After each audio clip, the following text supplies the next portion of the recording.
Yes, we are ready. Welcome, everybody, to the regular meeting of the Seaside Planning Commission for Wednesday, June 26, 2024. Can we please call the meeting to order and have a roll call vote? Or not vote, but a roll call. Commissioner Wynn? Commissioner Evans? Present. Commissioner Lamica? Present. Commissioner Owens? Present. Commissioner Dodson? Present. Chair Soa? Present. We do have a quorum. All right, thank you. Item number 3 will review the agenda. If there are any new items that have arisen after the 72-hour posting deadline, this is the point in the meeting where a vote may be taken to add the item to the agenda. Do we have any new items that we need? Okay, moving on to item number 4, public comment period. This is a time when members of the public wishing to address the commission on matters within the jurisdiction of the city of Seaside, but not on tonight's agenda, may do so for a period of up to 3 minutes. If you're here and you want to speak on a non-agendized item today, please come forward and state your name. Seeing none, we're going to move on to items of business. Item A, fence exception application FE 23-01, VFAM and Philip Chung property owners and VFAM applicant request approval of a fence exception for an as-built retaining wall and fence constructed within the street side and rear setbacks accessory to an existing single-family residence at 1654 Granada Street. We'll give it to staff for the presentation. Good evening, Commissioners. Beth Rocha. I'll be presenting this fence exception for your consideration. A bit of a background in terms of the fence exception before we get into later slides, which are the actual findings. There's this intro statement in that code section that talks about when somebody can even apply for one, and it covers topographic conditions, structure locations, and that leading to conditions under which somebody can request a fence exception. So looking specifically at the site, corner property. So we're looking at a street side setback, a front setback, and the rear setback all come into play on this. The street side setback on properties, corner properties is 10 feet. The rear and front are at 15. On the top image, you'll see the green arrow, which indicates a direction of a slight slope that existed on this property prior to the as-built fence, which you'll see in subsequent slides. There's about a 2.5-foot grade change from around the perimeter and front of the home to the side along Mescal. And then below that is an image of the assessor's parcel map, which shows the approximate dimensions of the property, and more so pointing out and indicating approximate for the 31.40 feet, which is labeled on the Mescal side, because we also have to consider the radius labeled, that is the 29 feet. With that, back to the top image, what we have labeled in approximate dimensions is the traffic safety visibility area, which for all corner properties in the city runs 30 feet down the Granada frontage, as well as 30 feet down the Mescal frontage. And it's within this area that the height limitation is 4 feet for safety reasons. That red line connecting the two dots, both on this side. And that is where that height limit is limited to 4 feet. Moving on, in terms of that traffic safety visibility area, lightly outlined in yellow is the approximate location of where a vehicle would be stopping before making a right or left turn onto Mescal. From the images, you can see that as staff found in a site visit, planning staff found there was no issue with visibility here. The visibility area is definitely more applicable and of greater effect and concern when we have it on our one-way streets, on 90-degree intersections in denser areas of the city versus in this area where the average parcel size is way greater than normal, upwards of 6,800 to 7,500 square feet parcels. Also in this image, you can see the wall that was constructed to essentially level the grade of the property, and then the fence that was constructed above that.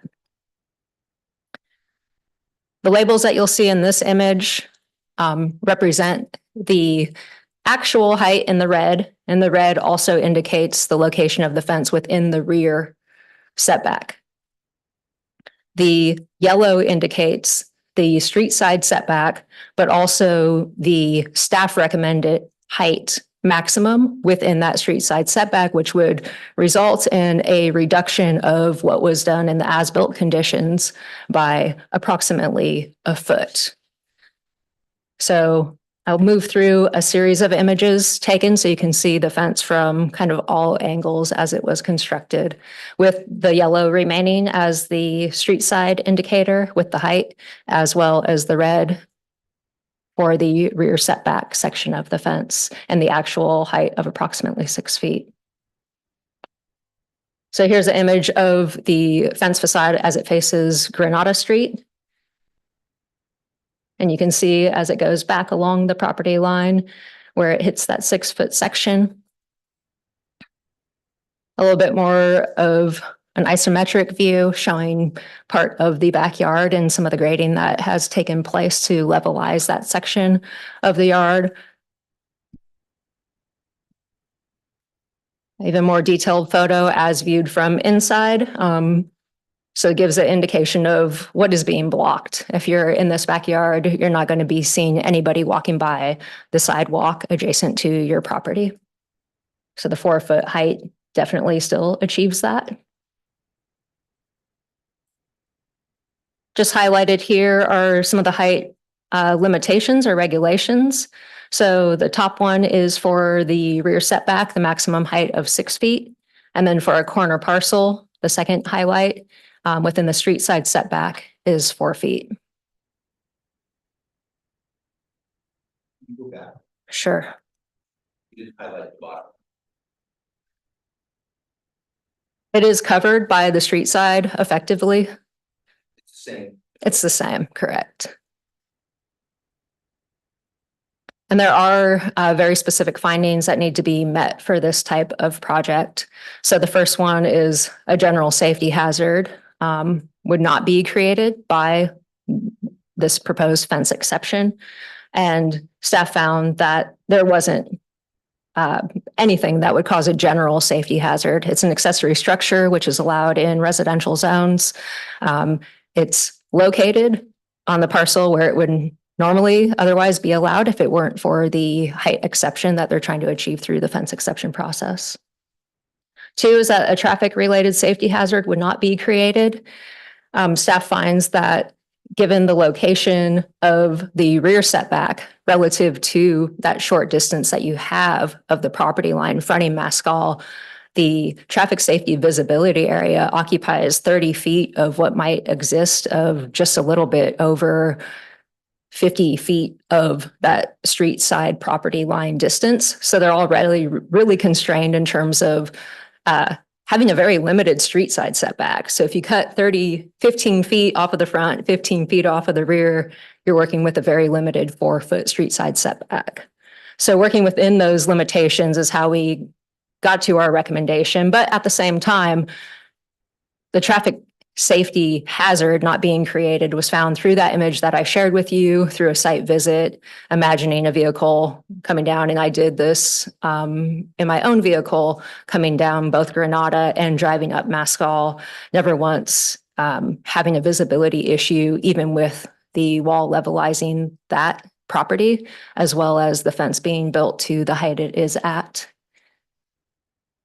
And the fence not impairing the visibility, again, kind of compounds on that one. So we're looking at that height that we're recommending at approximately 4 feet, reducing it overall in a foot along the 16 feet of that section, while still allowing the rear as measured from the modified grade versus measuring it from the sidewalk grade to be at the heights that we would otherwise allow for any other property in that zone that is relatively flat in terms of the topography. There is no adjoining driveway next to that fence. The adjacent property to the rear of that, which fronts on Mescal, has their driveway further than 30 feet down from the rear property line. And the last finding regarding the fence being compatible with the surrounding neighborhood, this is where we look around the surrounding neighborhood and see that nothing new has been constructed in ages. There might be one new front yard fence just across the street, but that's built at the 4-foot height limit. It's a flat parcel, except for what might drop off a little bit in the rear of the property. But overall, the staff recommendation would in some ways bring that compatibility to an even further compliant in terms of applying the code equally across the board. You can have 4 feet in X locations. You can have 6 feet in other locations on your property. Those maximum limits set by the code, although this modification in the method in which that height is measured is where we landed on our recommendation, which is approval of the fence exception for a fence that complies with the maximum height specified in the zoning code, with the exception being that it's measured from the modified grade rather than from the base of the retaining wall. Yeah, that was gonna be my next question. Do we normally, I remember when we went through this on side yards and we had to actually, I think, change the code to allow for us to just figure 6 feet from the high side of a retaining wall or whatever, so that people weren't looking over into yards. So do we normally measure it from the original grade, or do we the 4 feet, or is this is sort of an accommodation that staff is doing and treating it as though that's sort of the new grade on top of the retaining wall? Overall in the city, structure height for structures, accessory structures kind of have different regulations, but height is measured from existing grade. So you can't modify the grade on your property to build a taller home in essence. For accessory structures, there's a handful for fences and walls. There's a handful of regulations that kind of vary dependent on, for example, if the retaining wall is built and then it retains more than 3 feet, and you build a fence within 3 feet, then that grade is measured from the lower outside of the wall. So the step back that is there between the retaining wall and it sort of neutralizes that. Correct, Right. it does. And there's another variation on that where it only speaks to the side and to the rear yard. It doesn't cover a street side yard specifically in that case. And I will go back a handful of slides to the original aerial view, just to give a better look at in terms of how the site is laid out. So even though it's a larger parcel, around 6,900 square feet, you can see the limitations. We have a non-conforming rear yard setback. The usable areas happen to be in the front and somewhat on the sides. Do we know affirmatively that that the wall is on property, that the property line and the back of sidewalk are essentially one and the same? We don't have information in the city to validate or verify property lines when it gets to the point of building permit requirements. Plans are going to be required that they're going to have to show details such as that if requested by the building official, as well as construction details showing Sure. the fence footing to not obstruct the wall in any way Well, should. But it's a garden wall. It's not a true retaining wall. So it's a garden wall, so it's not subject to a building permit. But my only question is this: you notice that it notches around the street light. And so at the very least, there's probably a public utility easement that's on the backside of the sidewalk. And you know, it may be an issue if PG&E or somebody ever has to get into their easement, they would have the right to take that wall down Right. to do so. And that would be at the cost of the property owner because they built on top of an easement. And so it just something, you know, I want to raise. I don't know if it's, you know, if it's a big deal. It's just one of those things that we have to be aware of. Sure. And typically as there is an area around their infrastructure that is required to be clear in terms of the records that we had, there wasn't a showing of an easement. Typically, my experience on this type of street where you have a sidewalk that is conjoined to the curb, Mm, the road right of way extends at least to the back of the sidewalk, sometimes further.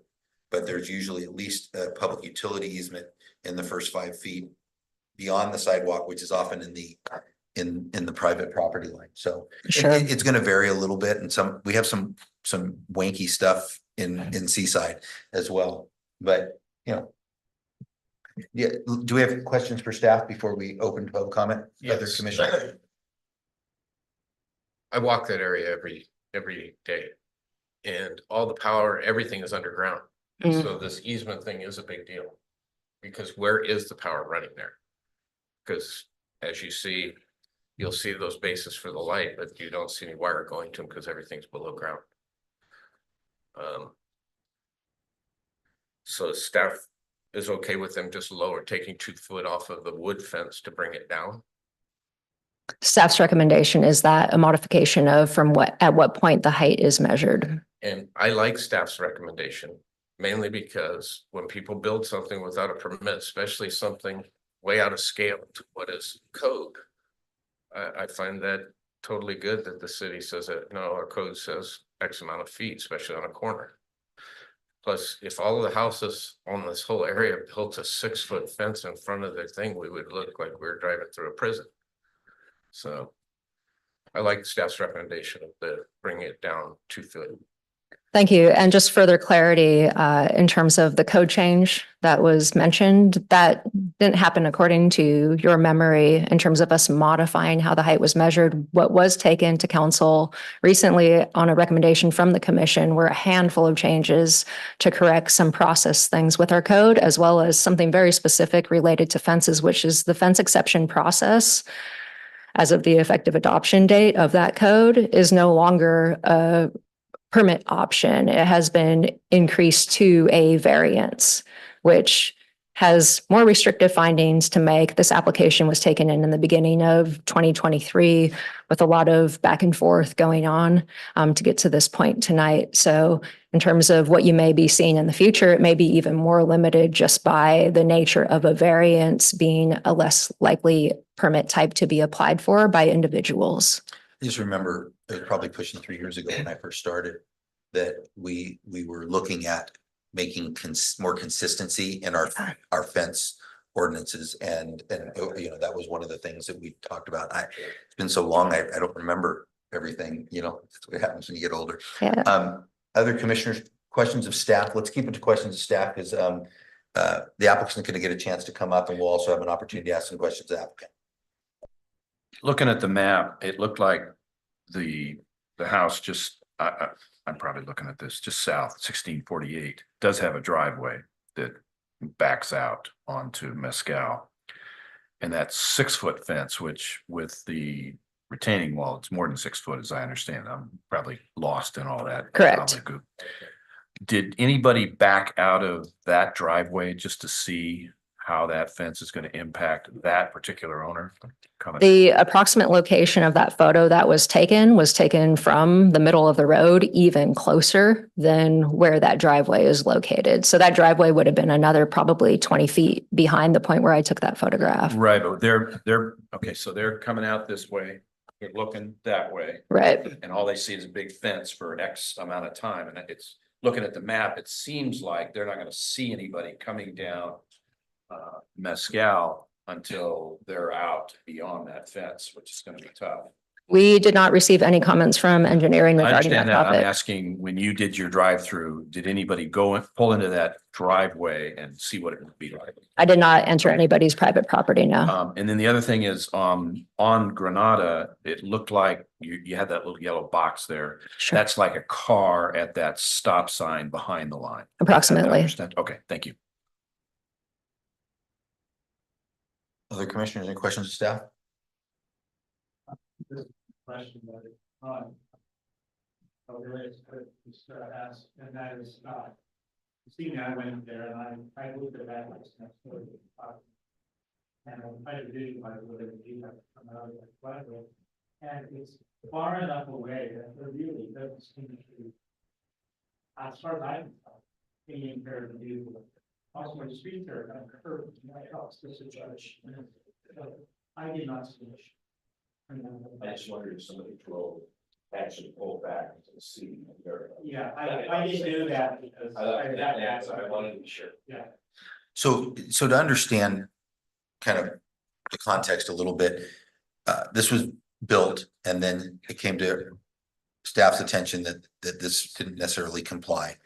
And it's very attractive, but the question is, can we be Solomonic in this and sort of split the baby and find a compromise that satisfies the safety concerns of the code, but also doesn't make the owner go tear everything apart?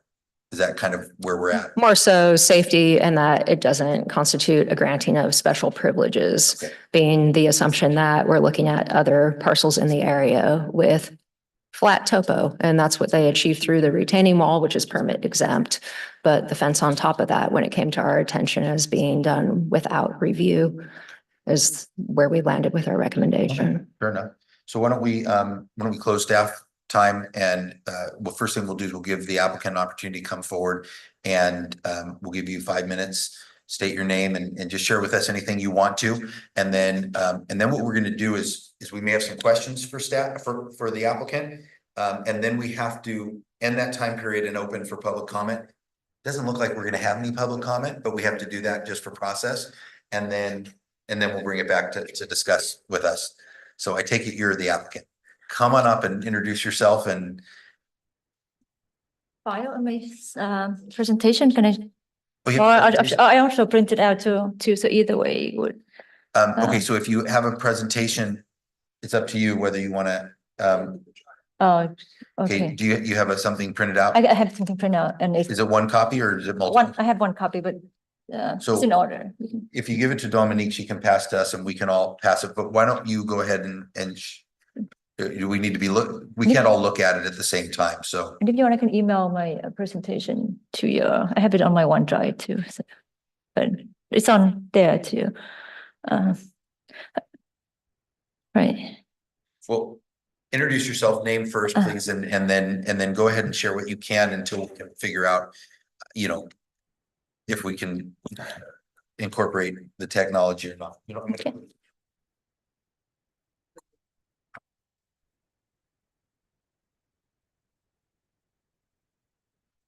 Hi, my name is V Pham Chung. I've been in the area since 1997, so all my lives are here, school education, and currently working as a system analyst for Monroe County Department. I'm here to asking, as you look at my, I wish I can share that in my PowerPoint, that there's several concerning that I have a 14-year-old daughter who playing a lot of volleyballs, and we often hosting her and her friends hang out at the house and playing. So on the third slide, that is where I asked where the 4 feet that you like to me to go down to 4 feet, that open gap. I didn't want to have 2 pieces put there, but just want to have more like a topper fence because it's very exposed to that window, that rear window room right there as well. My daughters and her teenagers friends are having a sleepover, and I feel it's very exposed to the street. There are several, and it's quite a lot of activity on that street recently. Back in, I think, May, there was a stabbing right there on 1600 Mescal area.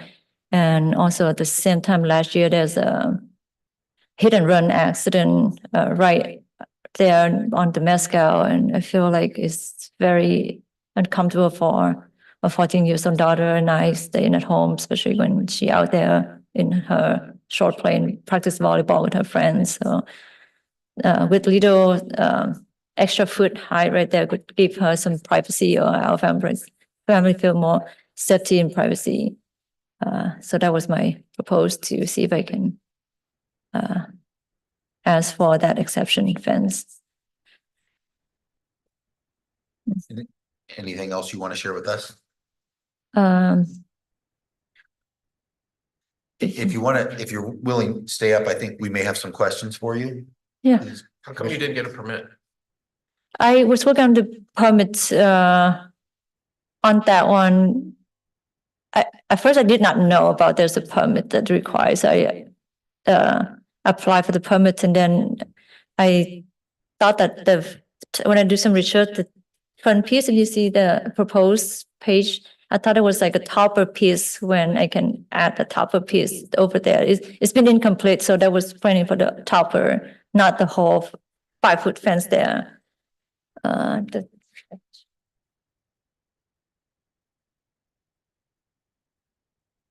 Go back to the microphone, but then you can hold those up and show us. Like over here, I'm trying to ask not the 4 or 5 feet fence there, but like more like a topper, like with an open gap like that. So that way, at least the room right here, when it's exposed to the street, having more privacy. So you're asking for more than staff is proposing. You're asking for. Or just right here, instead of cutting it down, like how the TAP proposed. So I'd love to see if I can keep that part, but instead of the 4 closing gap, I having more like an open topper, like where it's like thinner piece of the wood, like having more open, so that way, that's what I doing some research, and they recommend this is more like a topper pieces. Instead of fully close out like this, it would be more like an open Slats. slat, yeah. Okay. Trying to. Any other questions for the applicant? Okay, so I think that's all we have for you then. I'm gonna go ahead and close your time and open it up to public comment, which we may not have any. But then we come back and we deliberate, and then we make a decision at the end, okay? So at this time, we're gonna close the time for the applicant to share, and we'll open for public comment. If there's anybody in the audience wishing to comment on this item on the agenda, they can come forward, state their name, introduce themselves, and they'll have 3 minutes to speak. And I don't see anybody here, so I don't think so. So thank you. You can take a seat now, and then we'll have a conversation up here. And I have a few letters from my neighbors too. Which we have received, and they've been entered into the record, so we Okay. appreciate that. Do you still need this for like, You can leave it with yeah. yeah. staff. That would be great. And part of the other concern is that I go to the family watchdog where I see a lot of, Understood. I want to say, Before we go there, I do Oh. have one question. yes. These letters that came, were either of them from your neighbor that's immediately next door on either side? I'm sorry. Oh, it'd be over. Okay, never mind. It's been answered. Sorry, I didn't. It's okay. He was just trying to verify if either of these letters were from the person whose driveway is adjacent to you, and we understand that that's not the case. Is that correct? These are across the street. Okay. Okay. Thank you very much. All right, so let's bring it back to the panel. Commissioner Dodson, I'll get to you. Any comments? Okay, Mr. Evans. Yeah, my only concern was that 1648, but the 6-foot rear setback is gonna impact that. I mean, that's the code anyway, so. I'm a little concerned that somebody's gonna pull out of that driveway and not see some car coming, even with the curve and all that stuff, but I think it's the code. I don't think there's a problem, so. I think that wall is gonna be there, whether we are concerned about them pulling back or not. The Granada intersection, I mean, that seems fine to me.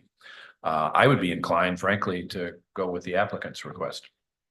I don't see any difference between what she's saying and what staff is saying, other than getting in compliance to the 4-foot. Mr. Okay. Evans. Well, I have a total different opinion about this. Just because somebody claims not to know about the code or the law and goes ahead and builds something that would have never been allowed if it went through the proper channel. My thing about giving something away like this is that pretty soon everybody can start just throwing up a fence and then come to us and ask for an exception. Well, it doesn't fit on that street. I'm sorry. And taking 2 feet off of it is not going to hurt. And if it's such a thing with that window, put shades on it. So to me, I'm with staff. Cut this fence down 2 feet. make it a code, because that's what we would have done if it came to the board over here. We wouldn't even see this. It would have been okayed at the 4-foot level. I can't see allowing something that's not even close to the height. And so especially, you know, it doesn't fit. As you walk down all of Mescal, nothing has anything like that. So I'm sorry. I'm with staff on lowering the fence down the 2 feet. And to me, that's giving somebody a lot because they did this whole job without any permit. Everything we do in our houses have, if you change your water heater, you gotta come down here and get a permit. So to me, we have to stand by the rules. We wouldn't have allowed this if it would come through the channels correctly. It would have never happened. It could have had the retaining wall, and then it could have had the short fence set back from it, and it would have been all fine. But by building that 6 foot when they did it, it's so out of place. So I'm sorry, I can't vote for this. I'm in the city side, lower it 2 feet. Because that's what we would have done, and it's wood, it's not concrete, so it's an easy fix to cut and lower it to 2 feet. So that's my recommendation, is that I'm with staff.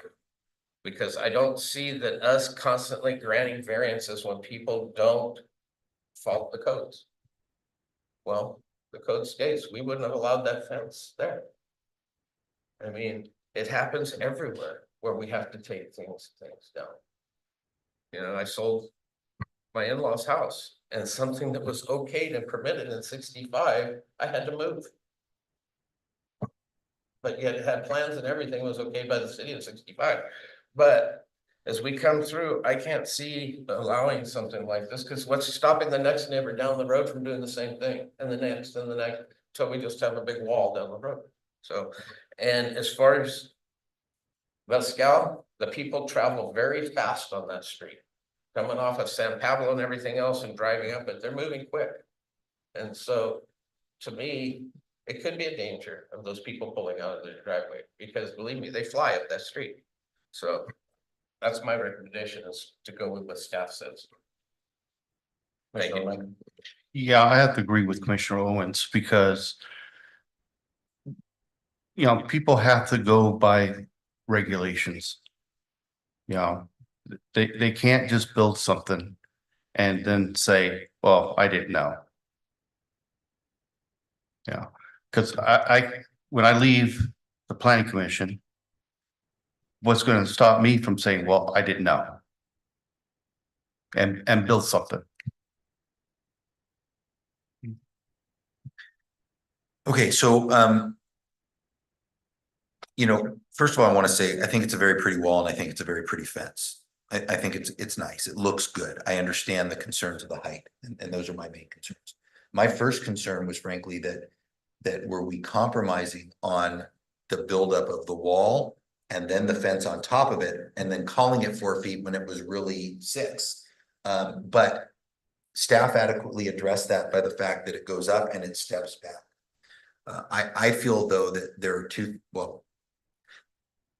you mentioned them bringing it down 2 feet. I think they said that we only have to bring it down about a foot and a 1'2" or 1'3" or 1'4" or something like that, because they didn't really finish it on those sections. But I think that in the sight lines, we've got to keep it at 4 feet, because especially since it's already on top of the retaining wall. But I would raise 2 issues. I think that we need to add just a condition or something for the record that if this is built over a public utility easement or anything else which we're not aware of, that the owner accepts responsibility, that they may have to remove it or be responsible for the cost of removing it if the dominant tenements of that easement need to access the easement. PG&E has to get in there for any reason. That's going to be, and while that is legally the case, I think it behooves us to document that for the record. But I think that we do need to require it to be at 4 feet in that sightline area. And I realized that the privacy issue with the daughter's room, I think what you did with extending the yard and creating usable space there is really excellent. But I think, you can put tinting on the window. You can plant close to the house in a way that creates some screening at the window. I understand the privacy issue and you're on a corner lot and there are challenges to that. But I think we do have to, at the end of the day, more important than anything else is public health and safety. And we have to maintain as much of a sightline there as we can, even if it doesn't seem as though it's terribly obstructed. We have to be consistent with the code in that regard. So that's just my opinion. And I think at this point, if we don't have further discussion, do we have, does anybody feel moved to make a motion on one point or the other? I will make a motion. I make a motion for fence exception 23-01 that we follow the recommendations staff and lower the, not the whole fence, but just the fence sitting on top of the retaining wall to the 4-foot height. And I think that's maybe more than understand. And to clarify, Commissioner, that's just the portion moving to 4 feet that's within the visibility zone. Well, that's the whole front section. Yeah, the back corner though steps up to 6 feet and that part is Right. allowed. Right. Okay, Like I said, it's what staff recommended. yes. Okay. And then do you want to add anything about just some sort of note on the easement or no? Well, I think it doesn't matter whether there's a note or not.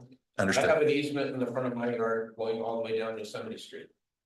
The water, the gas lines, all that are running through there. But, and you know that. So Okay. we all know that when we poured a sidewalk or whatever, if they have to go through there, they're gonna tear it up, we're gonna have to replace it. Okay, It's just the way it is. so we have a motion for approval with staff, per staff recommendation. Do we have a second? Second. Okay, do we have any further discussion? All in favor? Aye. Any opposed? Seeing none, then we have approval of the fence with the exception. But sorry, not for the except for staff's recommendation that we lower it to 4 feet within the sight lines. An appeal may be submitted in writing within 7 calendar days of the date of this decision. The appeal shall state the pertinent facts and the basis for the appeal. Appeals are to be addressed to the city council and shall be filed with the city clerk, and appeal shall be accompanied by the required filing fee. So that concludes that item. We have, do we have an item number 6? Any reports from commissioners? I have a question. Yes, sir. Back before I got ill, I had asked about the house on LaSalle and Noche Buena. And I've been by it. It's a 2-story right next to it, but it does not have 3 feet in between. At least it sure doesn't look like it. Between it and the fence and then the next garage next to it. I was wondering if that was an ADU, maybe? You're talking about the one that's being built across the street from Cutina Park? Yeah. Yeah, If it's right on the corner of. that is an ADU. It's on the same lot as the house next door, and it was done under some earlier codes that were more permissive than the ones that we have enforced today. Okay, this is where I have the problem with that. Well, I probably shouldn't bring up but I just sold our house that was 104 years old. And in 1960, it was the first swimming pool ever put into the city of Seaside. You guys have the poster in your office there. I had to pay $10,000 to move the pump room and everything inside the fence that was okayed and done in 1960s, but they still made me do this. Even when I went to the inspectors, I go, hey, I got plans. Everything was approved by the city. We still had to change it. So that's where I have the problem with this. All of a sudden, we look at dimensions and it only applies to certain areas. I think on That the, 3 foot is 3 foot, no matter what. The firemen need that to get through there, whether it's an ADU or what. We still have to have our fire codes. I think, So I don't understand it. I think, and Andrew can, clarify this. There are some state laws that trump our local laws, and the state, they carry a big club, and in order to make ADUs happen, they did some things where you could build right on property line. So, we unfortunately kind of got that shoved up our nose. Nose was the word I wanted to use. It's not right. Yeah, but the state, Sacramento, Safety. Sacramento made some of those decisions. Yeah. And we have amended our local ordinances. I don't think that something of that mass would still be allowed. We now cap the total square footages at lower numbers than that, but it is an ADU and it should meet all the, because the state law does explicitly say that you have to comply with building and fire codes. So it would have been checked for that. And I'm not familiar with the project. It's before my time. So I'm not sure exactly what those numbers are, but in theory, it should have complied with all of those access requirements. But I agree. It is a very large house and it looks larger because of the slope down on a Noche Buena, and then you've got the 2 stories with a steep pitch. And so it looks, especially from Noche Buena, it does look very tall. I agree with what you're saying. That bothers me. Okay. It's the distance between the 2 buildings is not 3 feet. I It- mean, I was forced to change my building to have a 3-foot section going through between the fence and the closest structure, whether it was another fence or whatever. I'm not familiar enough with the plans. I know that whenever I've talked to the building official, they require 6 feet between structures. That's building code. But I couldn't tell you. I don't know. But that's why I Yeah. asked it up, because we're constantly seem like we spend our time in hours here and the codes get adopted, but yet we just keep sidestepping them, and I don't understand that. I don't understand that what's good for one isn't good for all. And like I said, I just went through a huge thing with the building department on something that was built and okayed a long time ago that I had to change. But yet I look at this building going up brand new and it's got like this 18 inches between them. And it's like, how is the fireman supposed to get through there? But it's really small. Is it? Okay. I go by it. See it. I wonder when they're gonna get back to John. Because it's a great question. Yeah. And then I thought AD. I'll bet you. It is an ADU. It was approved back in 2021. They just took a long time to build it. Well, and even then, it was still 3-foot setback. Yeah, I don't disagree. It might be, I haven't gone out there. Yeah. To measure it, but it does look like it's. No, because there's a fence between the 2. And then there's that garage, whatever. Mhm. Yeah, exactly right. Talk about a fire hazard. Oh, are you saying that there's a fence between the 2 and it's less than? So it might be 6 feet No, from the even 2 the buildings, but whole not thing between the gets- no, fence. Even between the 2 buildings. No? Yeah. Okay. Well, I'm just gonna claim ignorance. I'm sorry. It's, yeah, it actually works more I often bring this up than. because we come dedicate our time to the code. Yeah. And when I see the code going sideways, it upsets me because we donate our time. You know, and- Yeah, well, I think sometimes, I get that the state's trying to solve the housing issues. And ADUs are a vehicle they see for doing that. And in some instances, the fact that they can't be stopped is good when you have a body that isn't reasonable. But in other instances, when they allow for some of these conditions that are either aesthetically very unpleasing or pose a safety issue or whatever, then you go, what was the state thinking? And, we get stuck eating a plate of manure, here.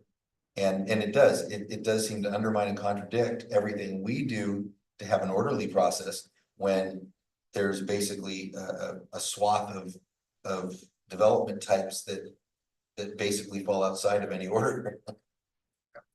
So. Any other reports from commissioners? Yeah, I'm gonna be out of town on one of our meeting dates. 10th of July. When is our next meeting? 10th of July. Next week, Oh, yeah, it says it here on the I won't be here for that one either. July 10th. I'm on vacation. Oh, I will have just returned from vacation, so I will make it. I will be here. I'm always here. No, just kidding. I'll have to get. Yeah, as long as we have- so do we know if Danny can make it on the 10th? It's a year ago when you check out the year before. Okay, probably need to do that. Because we do have 4 items scheduled for July 10th. And the following meeting, both Beth and I are out of the office. Well, it sounds So- like we need to make sure Danny will be here. It sounds like, I'll try to make it back for that, the 10th. oh, if, but I mean, I don't want to I'll do disrupt your my plans. best, but- Okay.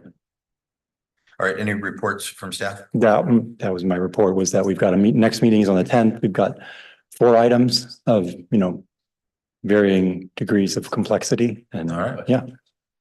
Oh, we got another question for staff. A while back, I brought up the fact of what's on our poles and what the wiring companies seem to leave. I actually have a photo of it too, but when they redid some of the stuff on our poles, first off, they've got 4x going across that have nothing on them. They've got big spools of wire that were left over and they're just hanging there. Everywhere else I drive down the streets and stuff, I see nice clean wire jobs. But for some reason on the Yosemite, the 1900 block, you look and it's like somebody's not taking any pride in how they do. The cable wiring is all a mess, which I don't think very many people even use it anymore. But then this, like I said, I've got a spool like this, just hanging right there, and it's right there where my upstairs looks out over the ocean. All I'm asking for is, I'm okay with the wires and the poles, I just want them to do a neat job. And when I asked the guy, he goes, oh, that's extra wire. Well, then store it at your yard, don't store it in front of my house on the pole. And I would like to see us as a city be able to say, hey, we've got a lot of houses up there now that are selling for big money. We'd like to see it nice and tidy. There's no reason to leave 3 loops of wire, 18, 20 inches. Dominique, do you know who, if anyone on staff, is responsible for working with, I know PG&E has a government liaison staff person. Do you know who does that?